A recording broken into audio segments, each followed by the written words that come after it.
So, guys, welcome back to the Bird Podcast. It is now 2025, and this is our first one of the year. But as always with the Bird Podcast, I'm joined here today with Sheree Black. Sheree, thank you so much for coming all this way. You've come further. You've probably come further than any other guest we have. You've Ibiza. Yes, thank you very much for having me.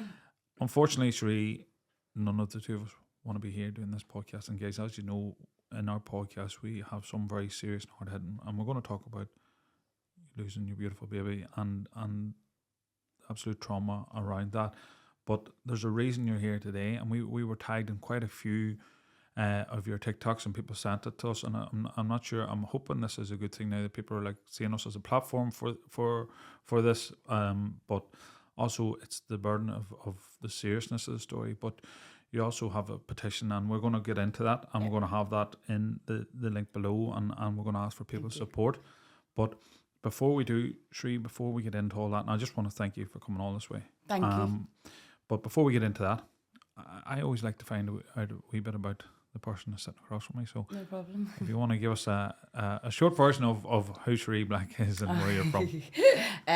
Well, my name's Sheree Black. I'm now 35. I live in Ibiza. I'm originally from Belfast. I grew up in North Belfast. Then I moved to England, moved back. Spent my later teenage years in Newton Abbey.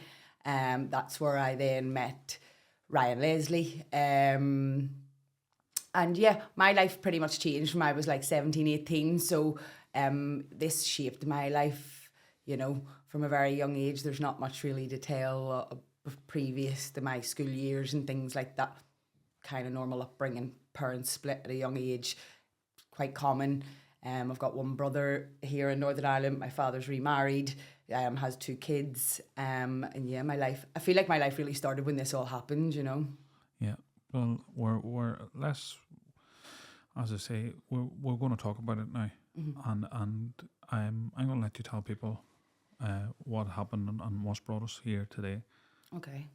The reason why we're here today is because around October time last year in 2024, I received a letter from the Parole Commission to say that they were starting their pre-tariff review in regards to Ryan's probation.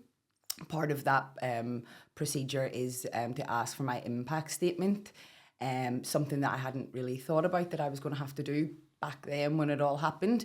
However, fast forward 16 years, here we are. This is the next step of the journey. And that's how I began to start the petition and started doing the videos on TikTok and how we've now ended up here. I'm going to go further back before Ryan's now in prison. Mm-hmm. But Ryan's in prison Ryan was your partner, and he's in prison for killing your baby. Yeah. And I'm so sorry. I'm trying to be gentle, and there's no gentle way in saying this. You've had this conversation out there. There's no easy way for us to say this. No. But to let people know, to let people know what happened back 16 years ago. You were 19? Yeah, I fell pregnant at 17, just before my 18th birthday. Had him when I was 18 and buried him when I was 18, 5 weeks before my 19th birthday. So from the age of 17 to 19 and onwards, they were the most like traumatic years of my life. And also when I conceived and buried my son within the space of 4 months. How long had you been with Ryan before? Very short period of time. I was only with him for about a year and a half, I think, without doing too much math. But yeah, just under 2 years. I had been living in England. I decided once I'd left school, I was going to move to England with my father, study there. Very young, thought I was missing something back in Northern Ireland. Boy, was I wrong. And came back, pretty much moved in with him straight away. I was actually friends with his brother.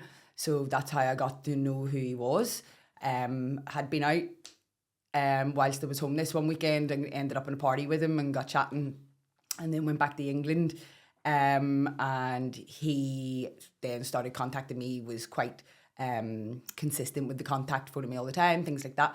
And very shortly after all of that, I decided to move back to Northern Ireland and move in with him straight away at the age of 17. And how was things then? But listen, it was, I was young.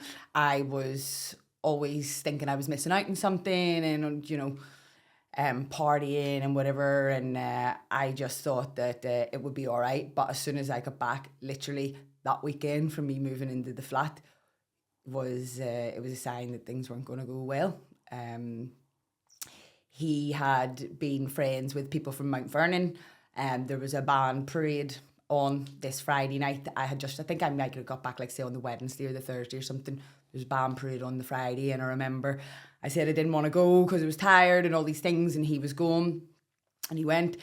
And I remember waking up in the bed and like this obscene amount of noise. And when I opened the bedroom door and looked in the living room, it's like half a new Mosley, including some big heads from Mount Vernon, were all partying in the living room. I was 17. These people were like late 20s, early 30s and above, and not very nice people. So from the outset, it was apparent that it was going to be a bit turbulent. But we often look back, and that's with the hindsight, and we're like, especially the red flags. We always see the red flags when we're miles past them, not when they're happening at the time. Definitely not. Then you fell pregnant. Mm-hmm. What was that like at the time when you fell pregnant? Were you excited? Were you nervous? Or were we? I remember being nervous. It wasn't planned. I remember having to tell my parents. I was so young, like when I do think back to it, I think because I have been through so much trauma, it's hard to really remember some feelings and things like that previous to Cameron, because it has been such a big impact on my life that I've got severe PTSD. So my memory can be shadowed and things can get blurred and things like that. So. And that's completely understandable. And that's why I was saying to you out there, when we come here, I don't like to push, but just for people listening, the timeline and what happened. When was Cameron born? Cameron was born on the 30th of May, 2008, 7 minutes past 12, 6 pounds, 7 ounces, wee bundle of joy. I remember it very well. He was actually due on the 31st. And I was actually in labour for like a day or two. It was a long process. But everything went well. He was happy. He was healthy. And my mum actually said it to me the other day. She's like, she says, I remember when you looked at him and you just went, I can't believe he's mine. And like, it's it's a bittersweet situation, I know. And I'm sorry to be asking you that, because I always like to get a feel for the person and the wee baby he was. How was your relationship at the time then, when Cameron arrived? The start of the relationship, I'll just sort of go back and explain a little bit. Like, the start of the relationship was all right, pretty much normal, a lot of partying involved. That was pretty standard where I came from. And then shortly after, it got violent. I remember the first time he hit me, he uppercutted me on the chin, and I had to go into work and tell everybody that somebody had hit me in town when we were out at the weekend. That became more regular. I fell pregnant. The abuse continued. He locked me in a flat, in the flat we lived in when I was pregnant at 17, whilst he was out partying. He kicked me in between my legs. I had bruises. I did report it to the midwife. The midwives didn't actually document that, which that also come up in court. He threw a TV remote at my face. That was the moment that I decided to leave through the pregnancy, because my whole face was swollen. I actually phoned my dad and booked a flight and went to England. My dad picked me up from the airport, 17, pregnant, battered face, he didn't want me to go back. But I think you don't realise these things, but like you say, hindsight, looking back, I was being controlled, I was being abused, and I was scared. I was also pregnant, and have obviously came from a broken family myself, so wanted to try and, make it work. And went back. And I did say to him, if he lifted his hands to me again when the baby was born, I would leave, and that would be it. I would be gone. And he didn't hit me again, but we were having an argument one day, and I remember I went to walk out. I was going to my friend's house. He used to try and attempt suicide all the time. It was more a cry for help, but he had mentioned something like this. I've got a bit of an attitude, and I made a cocky comment to him. He grabbed me by the back of the hair, trailed me back into the room, and I remember trying to get out and go down the stairs of the flats. And then I obviously remembered about Cameron, so I tried to get back up the stairs. He was swinging boots at me, he wouldn't let me up the stairs. His mum happened to be walking past the apartment at this point as it was happening. I called her in. I got up, I got Cameron, packed the stuff, and that was the moment I left. And yeah, I took Cameron out and went to my mum's house, and that was the pinnacle moment where everything changed. You and Cameron have moved out. Yeah.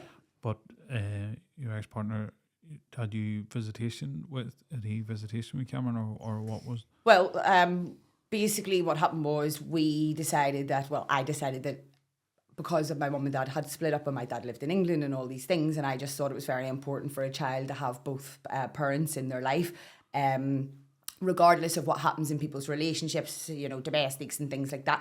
I don't think you ever really think that anybody's going to hurt the kid, you know. That was not something that ever entered my mind. I knew he wasn't a very nice person. He hadn't been very nice to me. However, I wanted Cameron to have his father in his life. So yes, we started coming to an arrangement where he was having him sometimes during the day and then overnight. And at that time when he was he active, or was that you wanting it for him, or did he actively want to see the baby, or bit of both? Because it's understandable, and I know sometimes when people are discussing their choices now, they feel like, you know, nobody's judge. I think everybody's like that. You want to make it work. You're young. You think you're in love, and you're trying to make things work, and people make mistakes, and but it's when you're saying it back, sometimes people worry that, you know, it's not with judgment, because we all remember that nobody recognizes the young person we all were, because we're cumulative of our things. But at that time, you were trying to create a relationship with Cameron and his father, and then what happened, or when did you hear? It was across a process of around the whole scenario leading up to Cameron's death was around a process of around 7 to 10 days.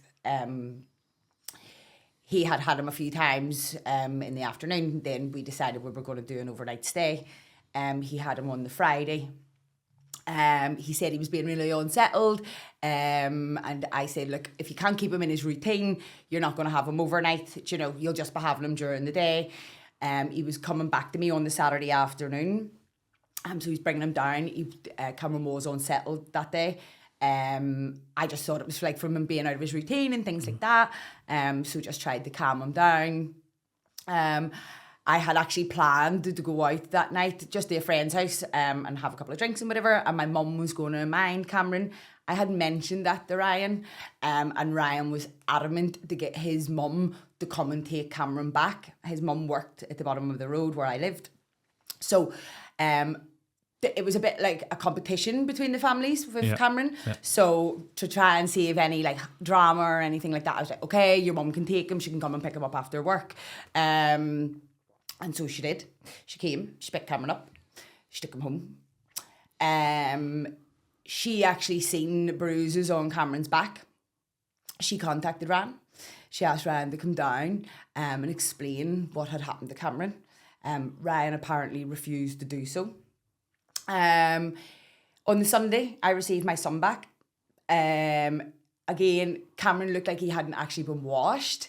And he was wrapped in, like, he had like a vest and then like a t-shirt and then a cardigan and then a jacket and like all these things on. And I remember saying to my mum, like, undressed him on the sofa, like, did I even wash that child? You know what I mean? And I remember stripping him off, and I went to take his nappy off, and he had a little tiny bruise on the side of his hip. And I said to my mum, like, what the fuck? Oh, excuse my language, sorry. Oh, no. And my mum was like, you know, don't be phoning, don't be saying anything, don't want no more drama, blah, blah, blah, blah, blah. So I didn't phone and say anything. On the Monday, Ryan phoned me and told me that he had a couple of days off work and that he would like to have Cameron again. And I was like, okay, like dead on, no worries. Do you know, like as a new mother, especially a young mother, and like when you're on your own and things like that, you do need a hand, you do need a break, You're do you happy know, do you with know, that? yeah. So I was like, okay, like you can have him. Unbeknown to me, Ryan had tried to commit suicide on the Monday. His family knew, and they didn't tell me, and they let me put my child back into the care of this man. So I think I dropped Cameron up on the Tuesday. I think it was. I dropped him up on the Tuesday morning. He had tried to commit suicide on the Monday. Dropped him up the Tuesday, unbeknown to anything. I remember being in the flat for like 5 or 10 minutes and having a chat with him, and like it was my last moments for Cameron, like, you know, and I do remember them. And I remember looking back and at the time, even when he was murdered, and thinking I didn't realise that was going to be my last moments with my son. And I feel like I didn't really like say goodbye or do these things because you think you're going to see them again, do you know what I mean? Yeah. So you're like giving him a kiss and like cheerio and away you go. On the Wednesday morning, mid-morning, I was meant to get Cameron back. He messaged me and he said to me, Cameron's behaved like a wee diamond, like, you know, he's really good. Can I have him overnight another night? And I was like, all right, okay, why not? That was the Wednesday. The Thursday morning, I got a phone call. He was in an ambulance with Cameron on his way up the Antrim Hospital, and I was told that I had to come up to the hospital. I got up to Antrim Hospital. I didn't recognise Cameron. He was on a bed, covered in tubes and wires and everything like that. When I got into the room, the doctor like wouldn't let me near him. They were unsure. Obviously, they knew back then that something had happened. They had seen the bruises and obviously the severity of the injuries. I think obviously they know at that point that someone or had done something they're unaware of who or who has had access to the child. So I think they, you know, treat everybody the sort of same. Remember the doctor saying to me, who's done these bruises on this child? And I'm like looking at Cameron lying on a bed like lifeless with bruises on his back, like going, what the fuck, do you know what I mean? Ryan's looking going, oh, do you know it might have been when I put his wee trainer on, like, do you know, and it was like, what? Like, had to leave Antrim. They didn't have the resources to support him in what he needed, so we were rushed to the Royal to be taken to the neurological section, the intensive care unit for brain injuries. Yeah, and then that was the whole process. It was like, it's like sort of in my brain, like sections, you know, there's the like the lead up to it, then there's the whole part in the Antrim Hospital, and then like from the Royal, the day he died, the day I had to turn the machine off, that's like a whole other scenario, you know. What date was that when he was moved to the Royal? 4th of September, he died on the 6th, so it was 2 days previous. I believe it was a Saturday, the 6th of September, and it was the Thursday he was taken, so that would be the 4th, yeah. I know a lot of this is a blur to you, and we've discussed this, that you block a lot of this out. What was being told to you at the time that when you have arrived in your baby, to seeing your baby you didn't recognise Cameron? What was being told to you then at this point? Had you started processing that this has happened, or were you not aware, or was it taking a while for you to... Listen, I didn't have a clue. It made me feel really stupid because I was so young.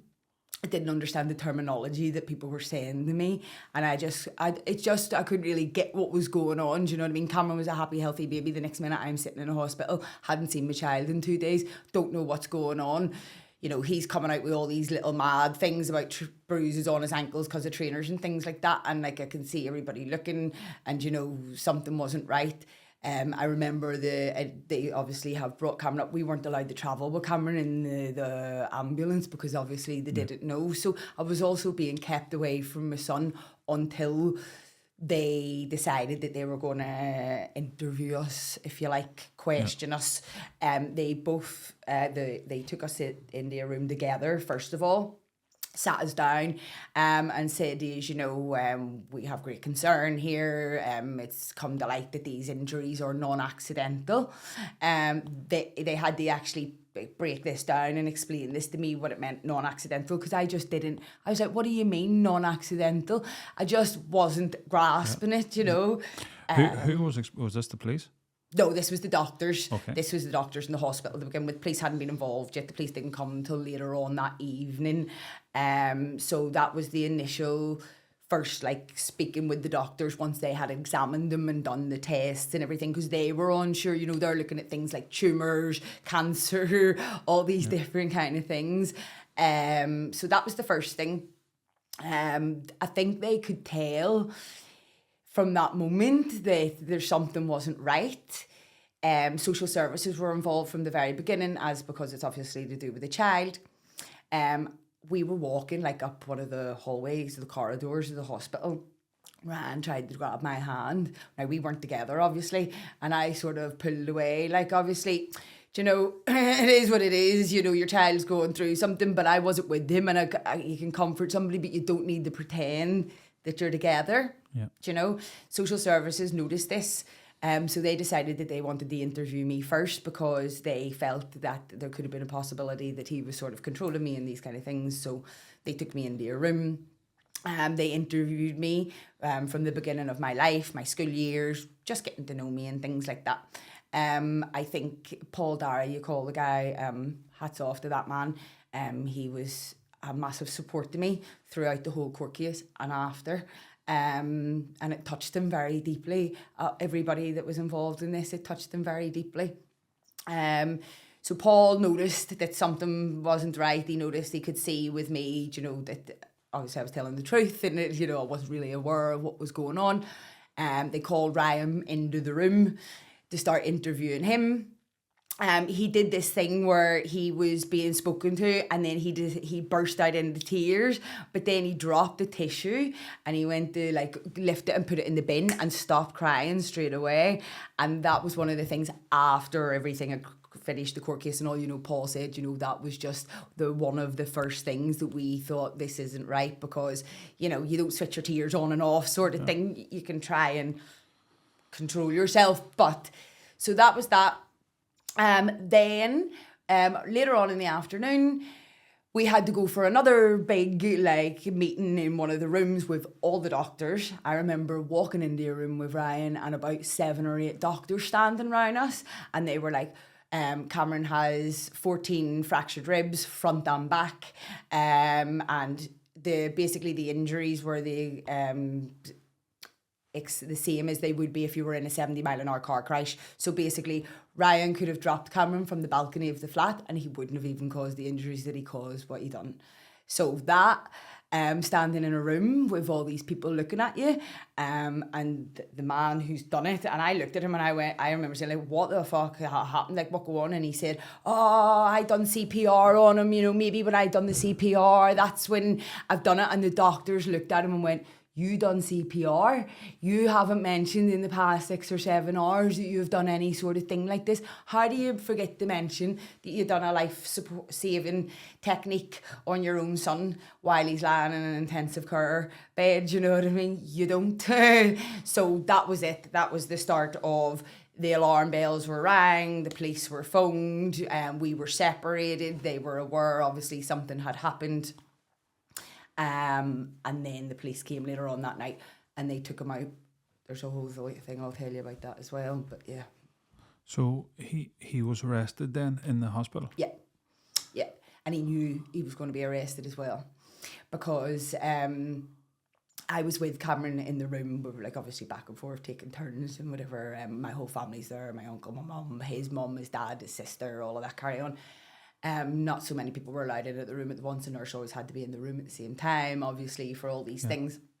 I know some of the information that I'm telling you, I didn't know at the time. I'm telling you because it's obviously come out. Me and my family have had conversations. We didn't even know, you know, some of these things that happened. So basically what happened was my uncle was in a room with him, and Saturday night, Royal, West Belfast, and there was the paddy wagons, police wagons started coming up. And he looked out the window and he said to my uncle, he said, like, oh, who are they here for? And my uncle says, sure, Saturday night, you know, West Belfast. I think Planet Love was on, actually. I think it was I'm pretty sure that was the weekend of Planet Love. So it's a lot happening in Belfast. And unbeknown, we've added these pieces up. I was in the room with Cameron. He told my uncle he was going downstairs to have a smoke. He didn't. He came to me in the room, to Cameron, and he came in and he says, you know, like, wee man, like, I'm sorry. He said a couple of other things, like, you know, I know you didn't. He said weird things like he knew I had nothing to do with it. But how do you know I had nothing to do with it if you don't know what happened? Do you know, little strange things he was saying. What happened was he actually left the room and he tried to go down the back of the hospital, and the police were actually coming up the side of the hospital and lifted him there and then. He had told my uncle he was away for a smoke. My uncle, being a smoker, went down to join him. Gets downstairs, his dad's standing there, and my uncle says, "Where's Ryan?" His dad says, "Oh, he's upstairs." And I think my uncle was like, you know, what's what? And then the next minute, down he came. So he knew that them police were for him, and he came to the room before he was being lifted. He knew, right? Like. He knew what he had done. He tried to cover it up the whole time, you know. And had you processed at this point that Ryan had done this to Cameron, or was it only becoming, like, I know for some people listening to this, but you're in a cloud and all these conversations, you're still only very young and your baby's lying there like that. Had you started to put together that, I know that you knew he had been violent with you in the past, that doesn't, and for people might think, oh, well, then that would initially believe that doesn't. No, not at all, because you're not, if you run about thinking, you know, like, oh, if, you know, domestics happen, men hit women, and I'm not excusing it or anything like that, but if you run about thinking that every man, if he's hit a woman, is going to hurt a baby, what kind of life do you live? Do you know what I mean? And that's something that I've had to deal with my whole life. I'm not asking that in that way, because I 100% wouldn't be thinking like that. And there is no part of me that is in judgment, because I seen you were trying your best till have his daddy in his life, bring up a baby, you're young, and like it's okay now. You've heard everything in the court, and you've heard all the things. It's okay now that, and I'm sure that you've had a lifetime of this, of you know, people always, it's the hindsight, and you beat yourself up of the decisions you make, but you in that time you were trying your best. But when you started realizing that this person had done this, it was a bit of a, do you know what, the best way to describe that whole experience for me, as well, hindsight looking back, I was numb. I was being told about neurological problems and all these like terminologies that I'd never heard before. Do you know what I mean? I've got all these people around me, you know, I've got his mum crying at the side of the bed. I've got my mum, you know, I'm trying to look at him. I'm thinking like he was going to get better, or I just didn't know what was going on. And I think after he was lifted, it was hard to accept. It took me a long time. I remember even lying on the sofa with my mum about maybe 3 months after, something like that. I don't know, I can't remember the exact time scale. But I remember saying to Mum, do you think it could have maybe been, like, still trying to come up with other things that it could have been? Was he covering for somebody? Was it somebody? Do you know, like, all these things, it takes you down such a dark road, you know, so... Did I know it was him? What did I think? I felt numb, and I think it took me a long while to actually grasp what had happened. I think for the first 2 years, until the actual court case, I just felt like I was living and talking somebody else's story. I didn't really feel like I was living in real life, do you know? But we often find with people of trauma that's the protective mechanism, that you take yourself out a lot, and you're almost like you're looking down on everything else happening around, but it's not happening to or through you. You're just, the emotion attached to it. It was hard for me to explain how I felt, to put in the words, you know, and say things. Plus, I was also 19. Do you know what I mean? So it's hard to articulate yourself at that age. Do you know what I mean? So after he was lifted, and you're back, what did the doctors say? What was the prognosis from the doctors? What did they say to you about Cameron and how he was, or had they sat you down and explained at this point? Were you still in the mindset that he's going to get better now, and or had they started explaining to you how severe his injuries were? what they needed to do was they do certain tests and they need to wait, I think it was like 24 hours before they could do another test. They were aware that there was severe swelling of the brain. A baby has a soft spot on their head. With the swelling of that Cameron suffered, luckily for the soft spot, that allowed the expansion of the brain. That's why he survived the 2 days that he did. So they were aware of that. They were aware of the rest of the injuries. It's a procedure, and as much as it's such a traumatic event that you're going through, these doctors have a job to do. So they're doing it sort of like, this is the way they need to do it. And they basically, I remember they told me on the Friday, look, there's no activity in the brain. We have to do certain tests, 2 different types of tests, and one of them is where they squirt something in the water to look for the reactivity of the brain, and there was none. And they basically said to me, if you don't get that, you're not really going to get anything. And it was then more a case of, when do you want to turn the machine off? And was that the Friday? And I don't even begin to know or understand what that's like. I try not to think about that, because I try to remember Cameron and not all the awful things that happened to him. That was a dark time of my life. And having to do that, having to wash him before I turned it off. I didn't really get to hold my son because he was connected to so many wires and all of these things, and like just looking at him and knowing that somebody's done this to your wee baby, like, do you know what I mean? I don't think any of us want to begin to think about that. There is no easy way around this, and we knew when we were getting into this conversation that when we were going to have to talk about Cameron's death, that it was going to be hard. It's so hard even for me to hear this as a father of 2 boys. It's actually, it's brutal, and I'm so sorry, because I know so far, it's 16 years, but I'm so sorry, because and everyone listening to this is hurting inside, because it's awful to listen to, but I think it is. As hard as it was, sometimes I see things and I'm like, I know the things that trigger and upset me, and I knew that this would. Yeah. I think we can't shy away from, we need to expose this and what you're now having to have a second right again. Mm-hmm. But just so we know all that, after Cameron passed away, and the court case was 2 years after Cameron's death. Yeah. He's obviously on remand.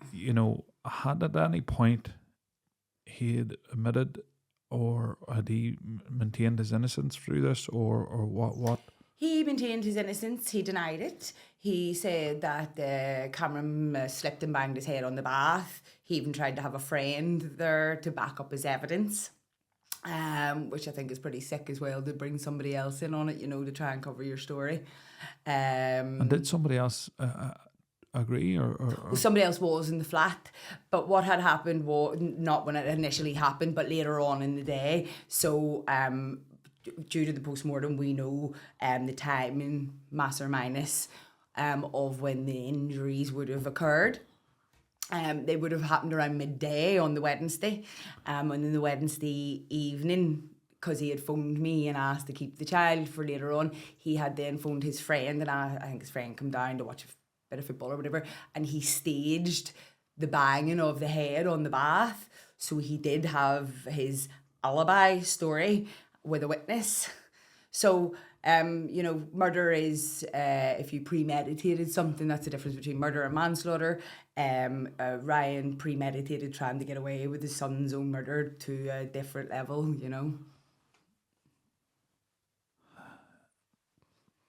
I don't know. I don't give a fuck. Sorry. No, you're saying sorry to me. It's just, it doesn't ever get easier for me to tell the story, but it is my story, it is my life. But when I look at people like you, do you know what I'm telling it? And I can see the effect it is having on people.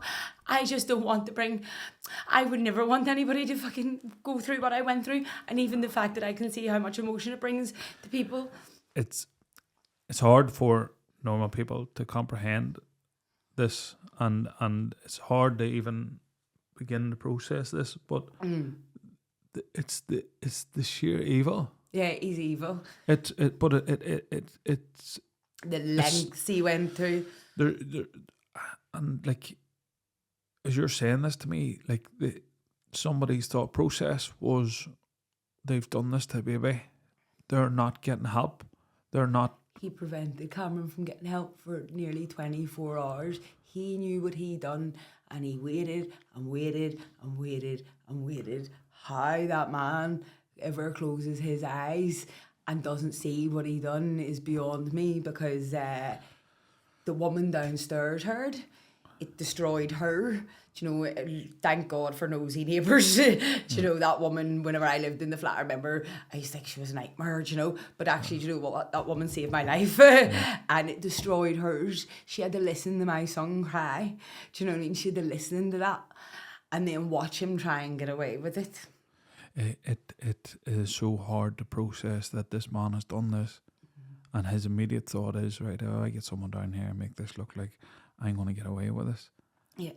And the poor fella as well, because, you know, he doesn't know, and he's only saying what he did see, so he's not lying, you know, but you've actually... But the more then, so obviously a lot of this now you've found out through court, you've heard back from the police have gathered evidence with the neighbour and with with the doctors and the postmortem has give a clear indication of the injury, and I don't even want to begin. I really actually don't want to begin till discuss, but they would have listed the injuries that must have been absolutely horrific. I obviously have the postmortem, and I have read parts of the judicial system and was present every day in the court. Apart from one day, I was present in the court, but I didn't sit in when they went in depth detail about the brain injury and things like that, because it is so severe. It's like basically the barrister and the police and everything said to me, you know, we really advise that you sit out in this, because we just don't want in like 15 years time you to come back to us and say, why did you let me listen to that, you know? So I am grateful for that. I read the judicial system thing there online just recently, as this has all been going on, and it hits different now than it did when I read it back then. So I am so glad that they said that to me, you know, because they were caring about my future. When then the jury returned the verdict, and he was exposed and his lies, did he change his plea at any time? No. He actually was quite abusive to my uncle when he was walking away. He just denied everything, says he doesn't know what happened. He actually, I think he said, I was reading in one of the newspaper articles that I've kept, I was going through his stuff the other night, Cameron's stuff, and he said something like, you know, you'd have to be absolutely sick in the head to do that to your own child. So which is the only thing he's probably told us the truth. Yeah, you know, when you expose yourself, don't you, when you're so. and the then how long did he get? Okay, so he got 17 years for murder, and he got 4 years for GBH with intent to kill, because he did hurt Cameron previously 7 to 10 days, which was the fracturing of the ribs. So they weren't able to tell that obviously until the postmortem due to the bone repair and everything like that. So in total it's 21 years, but I believe it's concurrent, and right, okay. There's two different ways to do it. So his has been combined. So that's why now, in March 2025, that'll be 15 years, and they're starting the pre-tariff review because it's been combined as one. So I can never get this right. I know. So and we had Father Paddy on, and the let me get this clear. The priest got 10 years, and he got another 4 years for raping a 7-year-old, and they run it concurrent. And I was like, so generally that second charge didn't mean anything, because it's I know it means something to the person, but it to me, I couldn't understand how The judicial system is very hard for people to understand. I know now the laws have changed in regards to murder, that they're steeper now than they would have been when this, and Yeah. I would imagine, was that the most that he could have received? The way they do it is they look at previous court cases. So the barrister did explain to me, he was like, don't book it in here and thinking you're going to get a 30-year sentence or anything like that. That's not how it works. They will look at previous cases. I believe there was one in Scotland, is what the reference was made towards the Ryan. So they give him a sentence which was in line with other cases that were similar. The reason they do that is so as there's no room for appeal. Yeah. At a very young age, I had to understand a lot of things that didn't make sense and weren't very fair. And a lot of people said to me, throughout the years, I don't know how you haven't done this, or why has he only got this or this or this? And, it's like, say until you actually go through it, you'll not know. And I was happy with the sentence that the judge gave, because then I knew there was no room for appeal, Yeah. But life should mean life, especially when you haven't admitted what you've done. There's so many things going in my head, but especially at this point, when you're that young, 16 years feels like a lifetime. When you become older, 16 years is nothing, and but at that point, just so people can understand, and probably you've been through so much. At that point, you're still when you're processing everything that's going on. 16 years. At that time, if he had received 30 years, he would have been automatically allowed to appeal that as it was too excessive, and that would open the door for that. So I understand from previous pods, the judicial system is so Neanderthal and it's to unjust. Me, like how whatever happened in Scotland has anything to do with what happened here, and how long they should get. I sometimes feel sorry in the case that I would say a judge would have had no problem firing the absolute book. Because I don't know. I actually can't think. Now I know there is people would say that, but I can't think of anything worse. I don't think it's up there with the worst crimes of them all. I think and I can't begin to rational any of it. But the premeditation afterwards, the lack of just basic human instinct. Trying to help your son, So what goes through my head is that person is evil, never to repent and never to change. I can't see. So this is why when we were discussing this and your petition, I was like, yeah, 100%, because there's no way this person's coming out a different person. No, and definitely not. And they didn't even admit, they haven't admitted the and as you say, abusive on the way out. Like, this is a monster. Yeah. Let's just put it this way. This is an absolute, this is the devil. Yeah. He beat a girl after he killed Cameron in her front garden. The girl was too scared to do anything about it. Her parents actually contacted my mum and said, our daughter's with the man that's murdered your grandchild. And they also had a grandchild, so they were feared. He wasn't held on remand. No, he was out. Innocent until proven guilty, apparently. But there's a whole lot more behind that too. And we can all, there's certain times when people get out and we all have an understanding of what they've had to do to make sure they're getting back out, but that's all right. But I can't actually, we don't know. I don't know, how much evidence the police had or what was in a pre-sentence trial, but how has someone got out? I don't know, and I don't know how much the bail would cost either for him to get out, you know what I mean, for something like that. But what I will tell you, why was he even offered bail? Because if you suspect somebody of the horrendous crime, oh jeez, I can't even start to think about it, and they're out again. And I'll tell you something, he was denied bail in Northern Ireland, and he applied for it again, and he got it in Liverpool because that's where his father was from. So he actually got to go and reside in a different country, I think, because obviously the severity of the case, there had maybe been like death threats towards him or something, especially coming from New Moseley. And whilst he was out on bail in Liverpool, he robbed a post office drunk. Did he get convicted of this?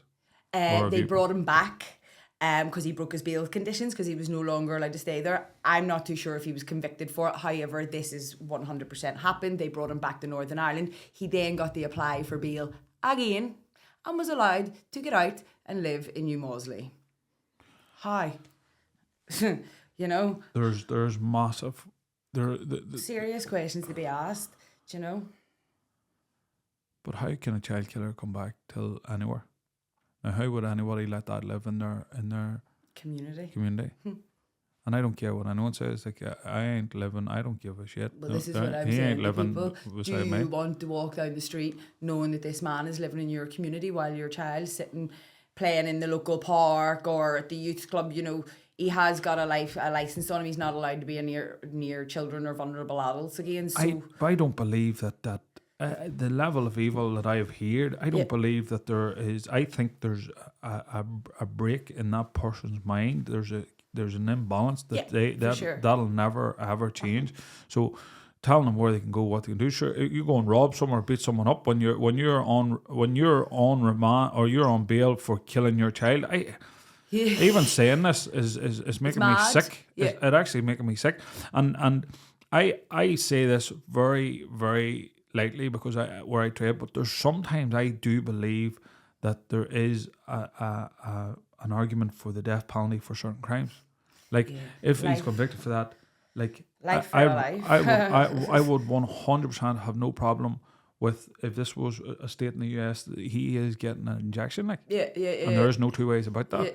And if it would save the taxpayer and save it happening to somebody else, because we're the one that's paying for him being in there, you know. Because like what? No, this is something I wanted to ask you. What is the age difference between you and Ryan? 7 years, I believe.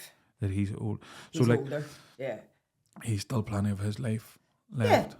Yeah. Like, listen, I'm only 35, and when I got that letter and me and my mum started talking about it, I've had to reflect back on the past 16 years. What have I done? What have I not done? What have I achieved? What do I want to achieve? I haven't even started another family yet. I now feel like I'm at that point. I'm 35, you know, I've spent my 20s travelling, living abroad, and now I feel like I'm at that point where I'm ready to do them kind of things. And he's going to get out. I feel like, not that I haven't lived, I've lived, do you know, but I feel like I'm only starting to live the next part of my life, do you know? And just after all that, I know that you moved away. What way? How was? And I'm asking this tentatively because I understand that how hard it must have been for you. But what way has, you know, being in relationships or seeing children or you know, or there's invites or parties, and you know that's a similar age to the camera will be now. What way has that been? In the beginning, I think I just tried to block everything out, and I was just like, no, it's okay, like I don't mind being around kids and, you know, things like that. I've never actually looked after a child until last year, overnight. It was the first time I'd done it with my niece. That was a massive step for me. It was huge. I have a massive stigma attached to me.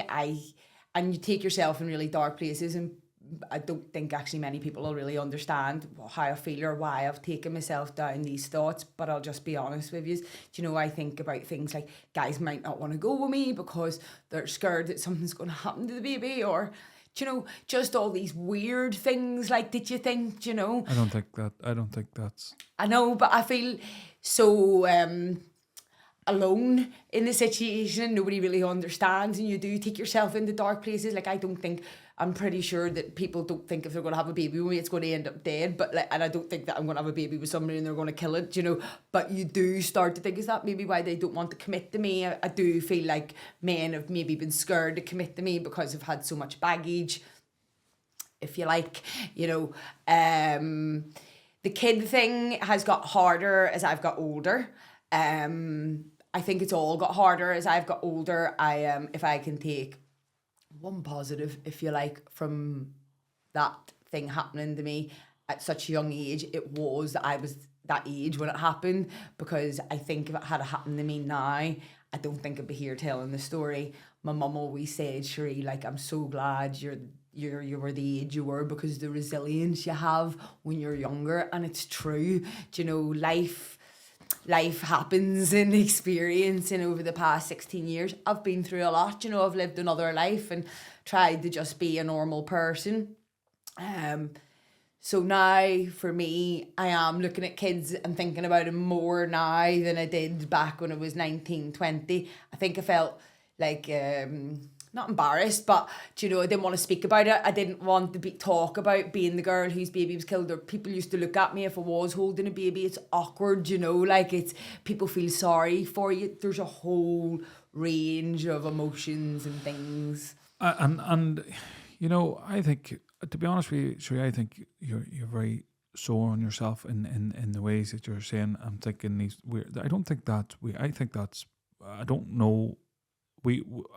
I always try to empathize, and I never tell people I can understand, because nobody. You had another mother reach out that lost their child, their partner, and maybe then when somebody says I understand you, maybe then you actually like, well, actually they might understand me. Yeah. People can only empathize and you know, we can't because I don't allow myself to think of what it would be like. I wouldn't even want you to experience it either, you know, this is the thing. I think you give this hardened outer shell, but I understand the vulnerability that comes with all that happening. Yeah. And there's some parts where when I'm talking to you, you're still that 17, 18-year-old girl, and then there's times, you know, where you go to that person where you're talking back, you're disconnected. You like some of the things you said there, you know, like I'm mother of, and it's, you have to disconnect, because it's when you actually slow it down and think I'm the mother of my baby was murdered. It's so horrific, but you have to talk about it in a detached way, and I understand that, and I'm now here and I'm thinking to myself, right, this person's coming back, and they have so much of it just seems so obviously unfair. That's a stupid word to say, I don't mean it like that, but I mean the unjust. It's not justice, like this evil monster who had only a short part of their life taken away, while they still maintain these lies, you know, while that wee baby's, you know, it's like he got a year for every week he was alive. Do you know what I mean? It's like, it's not enough. Do you know what I mean? So what now? They've asked you for your impact statement, and what do you want? I know what we'd all want, but what to you now, within what's been told to you? What do you want to happen here now? We had the petition up, because we don't want early release. We don't. If there's 3 more days that he could be kept out of the safety of public, then I 100%. That's why a lot of times when people come with petitions or things they want to get up, we're always like, but as soon as I seen that and listened to your video, I was like, I can't comprehend this, and the more I'm talking to you now. So what would you like to see happen if we can, if there's obviously fucking I know the obvious things. Listen, what I would like to happen is, I think that he shouldn't be allowed out. I think he should have to serve a life sentence, which is 25 years minimum. I think he needs to be assessed. I think he needs to show remorse, admit what he's done. There needs to be some form of rehabilitation. Is that even possible with somebody like himself? I don't know, but I want to make sure he does not get parole. Now, this is what I've been saying the past couple of days. This is a procedure. At some point, he may well get out. It might not be in 17 years, in the next 3 years. It may be in 5. We don't know, because I think they do have, the parole board do have to look at him and see what has happened. We don't know yet. Do you know? Now, they will take a lot of them things that you've said, like remorse and things like that. If he's not, like, even if now they're cute enough, they know rightly, but like a lot of, we know evil people have faked the remorse because they know the thing, but I don't think he'd fake it, because I think he can't. I don't think he has it in him to admit what he done. So it would take an awful lot for him to even be able to like try and pretend. But you know, he's the sort of rat that would do anything to save his neck. So you don't know what fucking, because, and it's been 16 years, so I don't really know what's been happening in there or going on. Do you know what I mean? I don't imagine he's rehabilitated himself much. I don't, do you know, based on the person he was before. Do you know, people don't change much; they're just exposed. So that the level of evil and the as you said, that there was a calculation in it. It wasn't like something that had I'm not going to say like it happened. I'm not going to say it. Yeah, freak But, accident and he went, I'm yeah, sorry, I've done you know, something wrong. and, No. and like, you know, there was no, even the messaging you not to come the next day, the messaging of a friend, the thought pattern, the process, that was CPR, you know, all the just the covering and the lies, and it exposes exactly the monster that we're talking about, and that's why I'm saying I don't give a fuck. A bullet in the head would be the best. And I look, I'm fucking don't care, because that to me is, it is what it is. I would be literally like, Listen, the lies that this man went to, I haven't even begin to tell you. Do you know, like, he went in to so much in depth. He actually said to administer this CPR that he had went and got the Allen key from the drawer to move the cot down a level to do the CPR. Like, he went in, I think they asked him about that for like about an hour or so, and they knew he was lying, obviously. And basically the way it worked was they asked him how he had taken the cot apart with the Allen key, and he had described the way he had described the teddies that were sitting at the front of the cot. If he had done the bottom part, everything would have failed, but the cot was intact when the police had went in. So they let him go and go and go. Yeah. And then they turned around to him and they said to him, because they actually played this in court, they played this tape in court, and they said, you didn't take the cot apart, did you? The cot apart, did you, Ryan? You're lying. The Allen key wasn't in the bedroom, was it, Ryan? We found the Allen key in the drawer in the kitchen. And he said something along the lines of, I will go and get one of your fucking detectives to look for it then. Do you know? And then he just changed. He went, no, I didn't take the cot apart. So how can you sit there and go into an in-depth conversation for about an hour about going and getting the Allen key and taking the cot apart and doing this and doing that, and then all of it go, nah, actually I didn't do that. This probably doesn't sound right. No, and I know from everything that he isn't, but it just, like, he obviously has some sort of ego where he thinks he can lie, and he's clever enough to do this, but, you know, like, these people are, and you know, I would say, as you said, this has touched a lot of people, and I would say the police involved in this, the doctors involved in this, the social service, like, they're 100% with you, like, they want that, and they've done. You've no idea the effect it had on everybody. Honestly, see the police and everything, all the supporting officers and the people who done my interviews and all of that. It affected every single person on such a level. Like, there was one officer, his child was ill at the time that it was happening, and he wasn't even allowed. He had to deal with me and wasn't allowed to go there because it was just so triggering. Do you know, like? I would know, and like, when I do podcasts like this, actually the weird thing is, when I do things like this, it takes a long time, and this is why we did take a break. It takes a long time because, and sometimes I've had professionals reach out and say, how do you to decompress with all the things, and I just sometimes go away, or the boys and head out, into the forest or something like this, yeah. and like, I wasn't there. I didn't see Cameron, and I wasn't there, and didn't see this person cross, telling the lies. Like, I know I give a hard time sometimes to the police and the people like that, but I sometimes I think when they know that they have to do this in the system and they have to speak to it, they can't be like in certain ways. But I often think they must want to reach across that table and choke the fucking. Of course. Because as you say, they're mothers, they're fathers, they're they're human beings at the end of the day. Do you know? Like, doctors sign up to be doctors to help, not to. Well, I'll tell you one thing that was said is when we're in the hospital, we're in the intensive care unit, me and my mum and one of the nurses. My mum's standing at the bed with Cameron and everything, and the nurse is sort of going about the bed and whatnot. My mum says to her, hats off to you, women's are angels, the jobs that you do, like, you see something like this every day. And the woman just looked at my mum and went, we don't see stuff like this every day. Do you know? And that really, like, they see a lot of things, do you know what I mean? And I do take my hat off to women like that anyway. I could never do a job like that. I'm very much the kind of person that would take things home with me. Yeah. But when a woman in their profession standing there telling you, no, we don't actually see this, then the impact that it's had, and like, it's mad. It's hard sometimes to fathom the words to put together, do you know what I mean, for it all. Well, look, Sheree, we're going to include the petition here, and I am going to be actively posting it on my page and any of the pages that we have. Thank you. And if any is have felt the way that I felt during this, I'm sure you want to jump on this.